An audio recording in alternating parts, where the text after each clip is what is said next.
Welcome back to another episode of Bow Hunt or Die. You know, we still got guys putting down turkeys, and I have to admit, Justin, I mean, these two turkey hunts, I mean, I tell you what, I'm generally not the biggest turkey hunter watching video fan, but these two got me pumped up. Thing, turkey hunter I don't know, video I'm just guy? saying. But no, Todd, these were fun hunts for sure. Up this week, we've got Paul Morrison. Just a really fun kind of impromptu, let's see if this works type of hunt. And then we've got Tyler Rector, who, you know, hit it pretty hard. You know, he hunted quite a bit and finally had some success after missing a bird early. But yeah, two really fun turkey hunts we've got coming up. But Todd, before that, we got something else we need to talk about. Definitely. You know, if you haven't seen this flyer just yet, not this weekend, next weekend is our annual bow shoot. And you know what? Hey, get your bow. It's a fun shoot, and it can be competitive if you want it to be. I know Justin always likes to give everyone a run for their money, but come on out and join us. I don't know that I would go that far. Well. But yeah, Saturday, June 6th, I know we talk about it every year. It's the annual bowhunting.com get-together. There's a lot of guys from the forum that come out, you know, from different states. They get an opportunity to meet one another. You know, a lot of friendships have been formed, you know, lifelong friendships have been formed at this get-together. You know, a lot of the guys who are on our pro staff, you know, back from when we were kind of just getting this thing started. I mean, ultimately, that's where we met these guys at. And, you know, it's open to the public. Everybody can come out, bring the whole family. Prizes. Yeah, we've got door prizes. We got a bow raffle. We got a bunch of fun shoots. We'll have a little kids range set up so the kids can fling some arrows during the day. We got a food truck coming out to cater this year, some delicious barbecue. So we hope to see everybody out there. Remember, it's June 6th.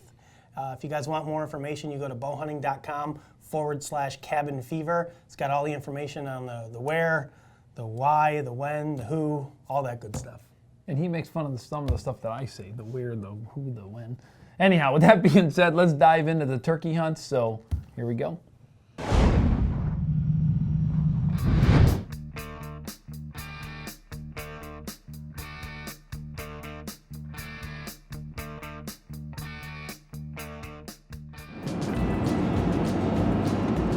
It's a beautiful morning still. I took off Monday, Tuesday, and Wednesday to hunt, and the wind was just ridiculous. So luckily I was able to call in a bird from my girlfriend, and she was able to tag out.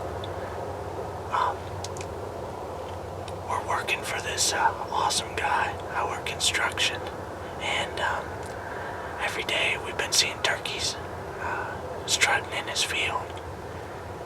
And I asked him the other day if anybody hunted him. He said, no, go ahead and hunt him. So I woke up at about 4 o'clock this morning and drove to the job and set up all my stuff down here in this bottom field where they've been strutting. There's been a gobbler down here. Looked like maybe 2 gobblers, a couple jakes, and some hens down here. I'm set up pretty much underneath them. They're just right on the edge of this field. And he's already hammering this morning, so man, I got my fingers crossed and I'm really excited. But hopefully he comes in quick because I only got an hour and a half, and then I gotta head up on the hill and get to work. So hopefully we get it done this morning and get one of those early before work hunts in. So keep your fingers crossed for me and stick with me, and we'll see what happens. Stay tuned.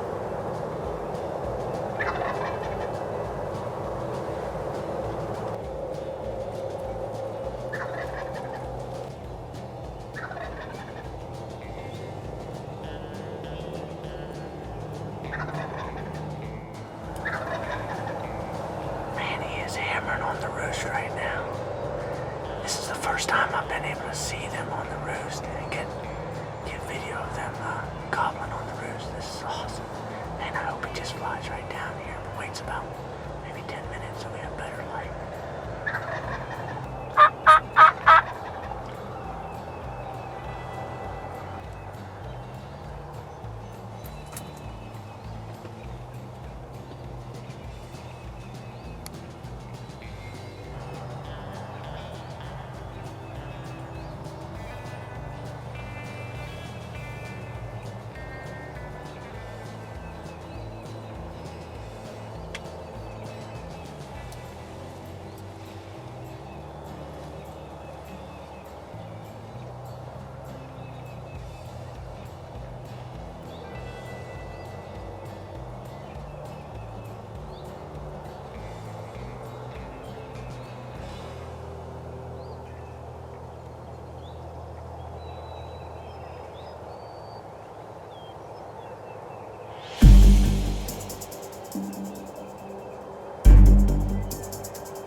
nice. Oh man, I'm excited. It took a little bit to expire, but maybe a minute and a half. That's awesome. I can't believe this came together and worked out like this. This is ridiculous. I don't know why I'm whispering anymore. Oh man, this is my first kill with the new Matthews no cam. That's awesome. First bird of the year for me here in Ohio. There's a bunch of the guys on the show that have been slaying birds, and I felt like I was pretty much left out. So it's good to get one on the board. Let's get out of the blind and take a look at this bird and get some trophy pictures. So come with me.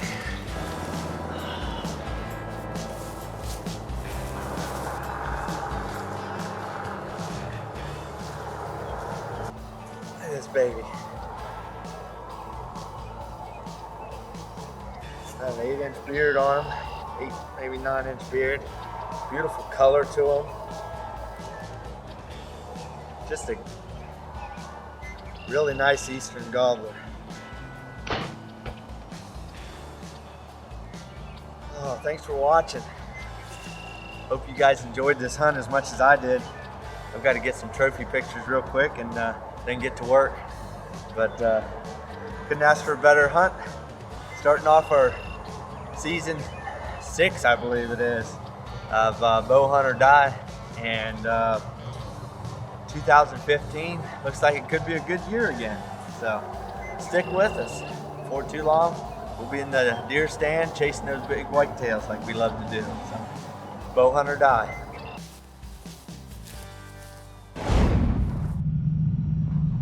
Well, Justin, it just goes to show you that, you know what, there are still guys out there in this world that are willing to let you hunt for free and just knock on the door and let you out there. Yeah, how about it? I feel like it's probably a little bit easier to get permission to hunt a turkey than a deer for some reason. But, you know, kudos to Paul, man. I mean, he actually was noticing these birds out in these fields and figured, you know what the heck, can't hurt to ask.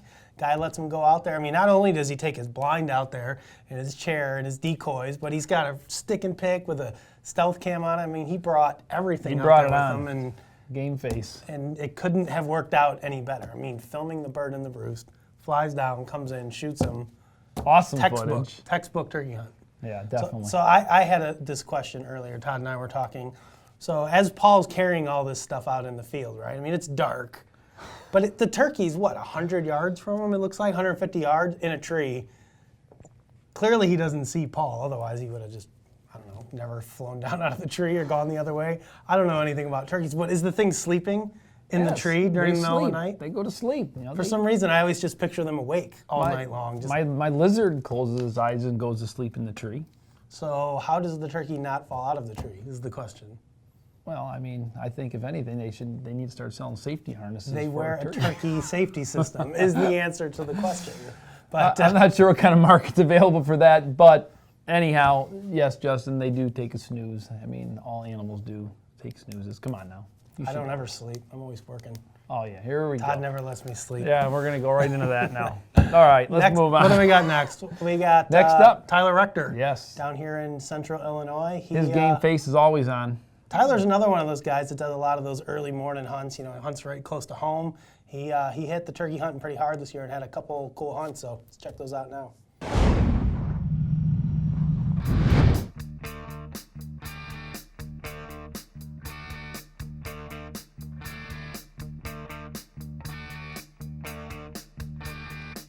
Had to put up a blind.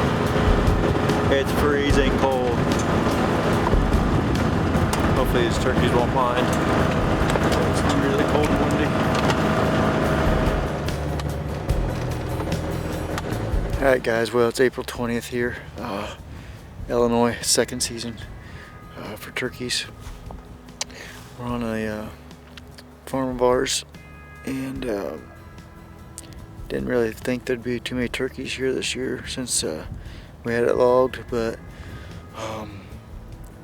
here we go again. It's got turkeys on it, so I missed one just right over here by this redneck blind 2 days ago. Actually, it was yesterday morning. So Didn't hunt this morning due to the 30-mile-an-hour winds and the cold temps, but it's supposed to be like this all week. So we're gonna just set up a blind here by this hay bale, and hopefully those birds do what they did yesterday, because they were strutting right here for a long time. So wish me luck, guys. We're gonna put this blind up and get out of here. It's super windy.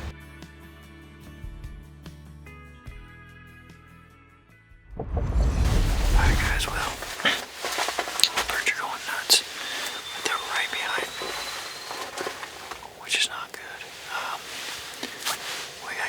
When we set this blind up, we had a hay bale behind this blind, so it hit everything before they got up here to the field.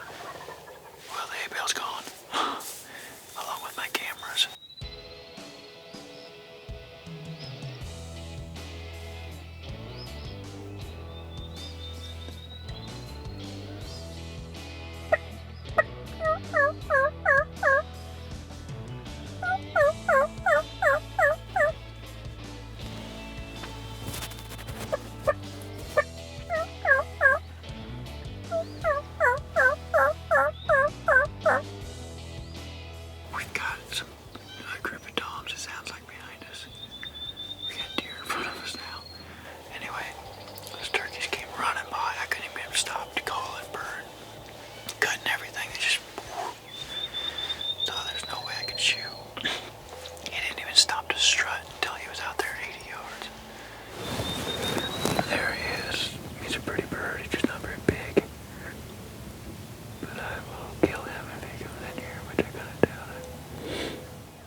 He got picked on by everybody. I had that little Tom that I couldn't shoot earlier. Came all the way in. That's crazy.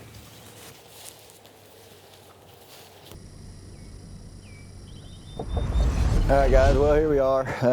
April 24th. Killed this Tom this morning. You know, I've had a pretty rough turkey season, let's say. You know, I called in 5 toms their first season and ended up missing one at like 10 yards. And anyway, got one down today and awesome footage. It just came together and I can kind of relax a little bit. I got another tag. So, you know, we'll probably be back, but look like mostly these birds here are Jake's, one Tom. So maybe another one will move in the area and we'll be fortunate again. So I'm gonna get this baby home, get him cleaned up. But go from there. Good luck, guys. Bow hunt or die. Well, Todd, there was another great hunt from Tyler. You know, not only did he make a great shot on that bird, he didn't go anywhere, but I mean, he had so many gobblers around him. They run in, they start attacking the thing, which is still, I mean, no matter how many times I see it, is crazy to me to watch. And I think that's mean. Like, it's bad enough we just shot this thing, but now you got to. I almost feel like if I would have skull. fall dead, Justin would come and like be shooting arrows at me and poking me around. I would just peck you. Brandon, in the make skull. sure that never happens. Oh, is that nice? Isn't that great? Now, hey, there is no question about it. I mean, that was awesome footage. I mean, I have to admit, I mean, again, watch it. All of a sudden, Tyler's filming over here, and next thing I know, there's just birds just running in. It's like, when we were previewing the episode, Todd's like, where are all these birds coming from? Why do they just keep running in? Why doesn't this happen when I go turkey hunting? But I need a better turkey hunting spot. right place at the right time, I guess. So congrats to Tyler. Todd, what do we got next? I think we're going to check in with 2 of our team members during a little off-season action. Well, we are, and what we're trying to do, and this is, I guess this is a jab to all of our teammates, is, you know what, we want you to see all the different work that these guys put in. You know what, sometimes these aren't always the most exciting segments and so forth, but what's important is that you see that our guys are out there all the time doing whatever it takes to be able to increase their odds of fault. That's what it's all about. Yeah, it really never ends. It's become a, 365 day a year, almost an obsession, working during the off season to try to better our odds to shoot a whitetail come fall. So we're going to check in with Neil McCullough up in Wisconsin, and then we're going to check in with Keith and Cal out in Nebraska. So let's check in now.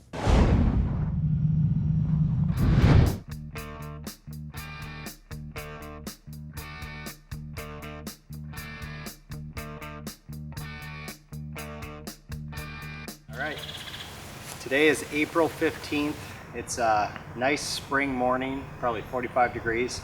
We're out in our spot in Pepin County just doing some scouting, looking for sheds and doing a little trimming of our tree stands. We found bow hunter's worst nightmare here. We got looks like a dead deer, not a huge deer, might have been a fawn, could have been a rifle kill. It's really pretty old, but yeah, it's always disappointing. This was a really stress-free winter. We weren't expecting to find any deer, but it's always hard.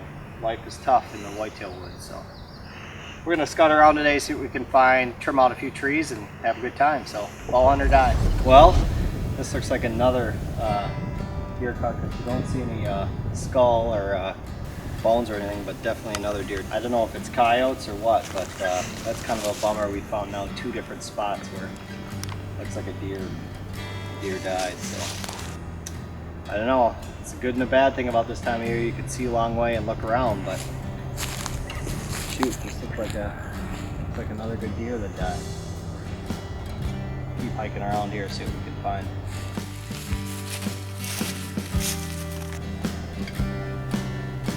All right, we are in our favorite stand, the Double Down stand. We absolutely love this spot. There's a big green hayfield right underneath us, and we were just up on the bluff hiking around. I brought the pole saw out today. We had a few branches that got in our way on a doe I shot last year, and we're gonna trim them out so we don't have to worry about that anymore. Bow hunt or die.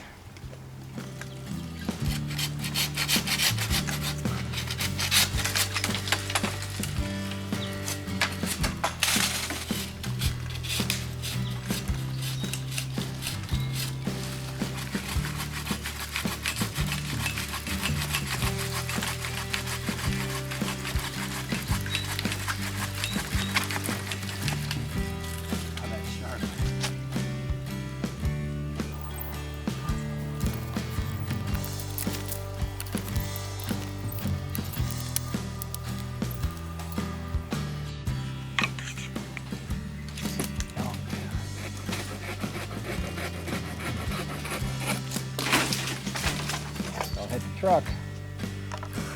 One more right here. Oh, wow, careful.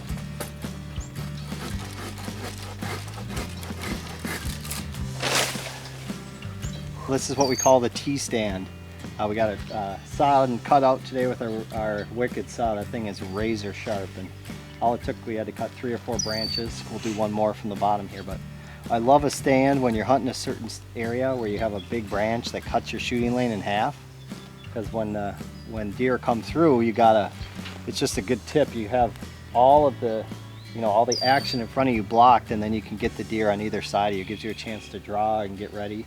If a deer sneaks up this way and gets past you, you can make a move when they're behind the tree and then shoot them that way. So that's why we put the lone wolf right here, with the thought that this tree would split our shooting lane in half. So I'm really pumped about this stand. It's just going to be awesome. Hay on this side, and it's supposed to be beans on this side this year. So early season, we'll be sitting here September 12th.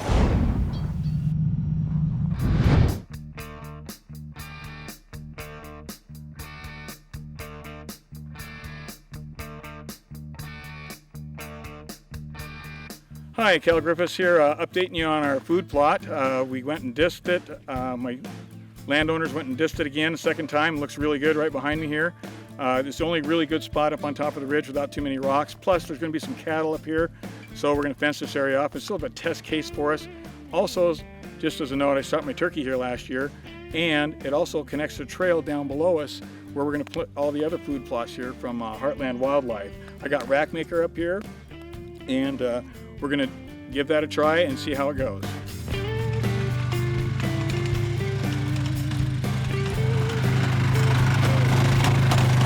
Okay, we're down here on the bottom on our far eastern edge in our plot. We've got a little figure 8 going here. So we're going to put the Rackmaker on this end, and we have a Rackmaker up on the hill there, so it ties them in. And hopefully we can get some deer traveling back and forth and up and down this east-west road here. We're going to do that forested trail blend. So the reason why we did it down here on the bottom also is that we got cattle up above and they come down on the hillside here, so we'll be able to block them off better with an electric fence. So that was one of the considerations we took here. Also, this ground hasn't been touched ever, so it's really fertile down here and next to the creek bottom, and it should go really, really well. So looking forward to seeing what's going to happen, so stick with us and stay tuned. Bowhunter Duck.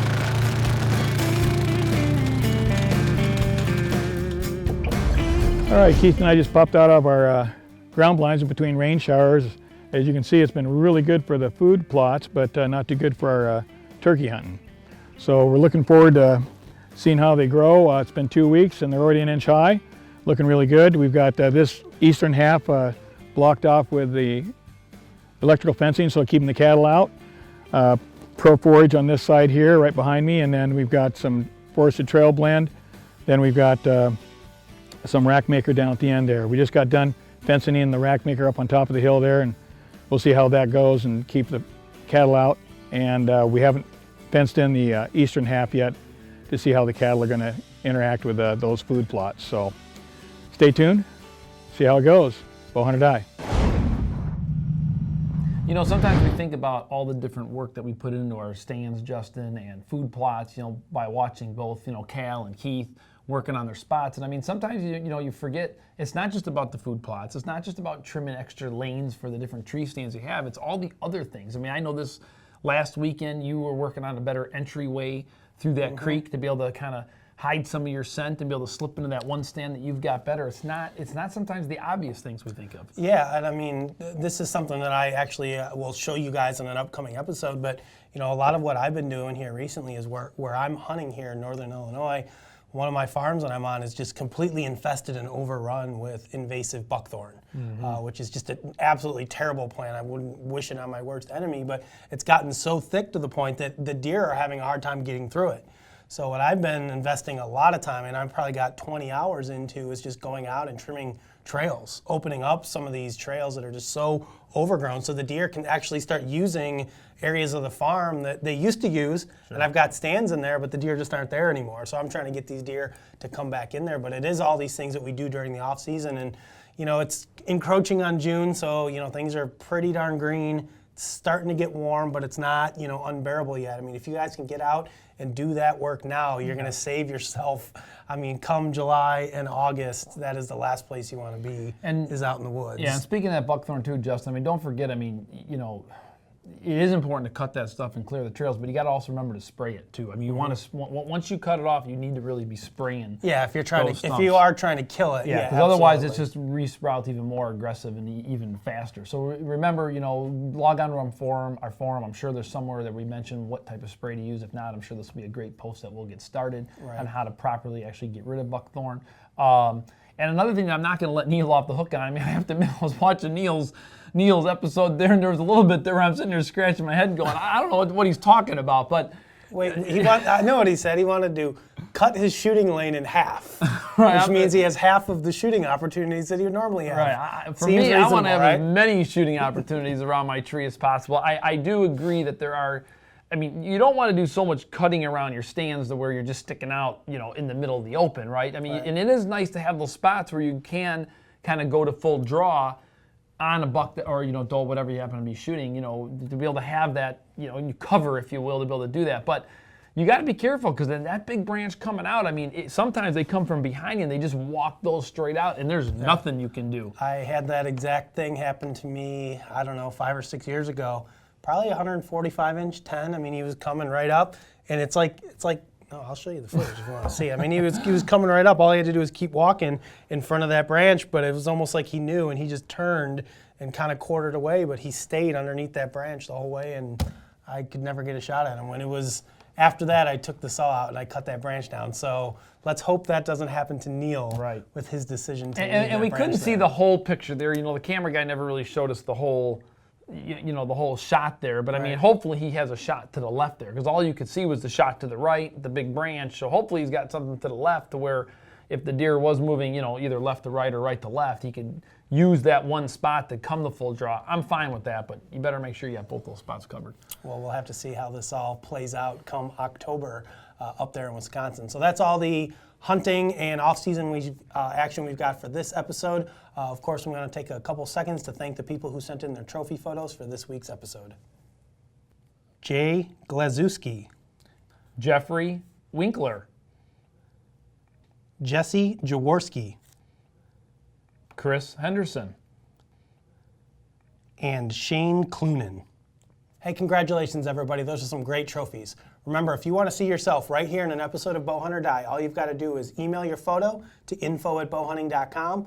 You can post them on our Facebook page, or you can click on the Submit Your Trophy button on the homepage of bowhunting.com and upload them right through the website.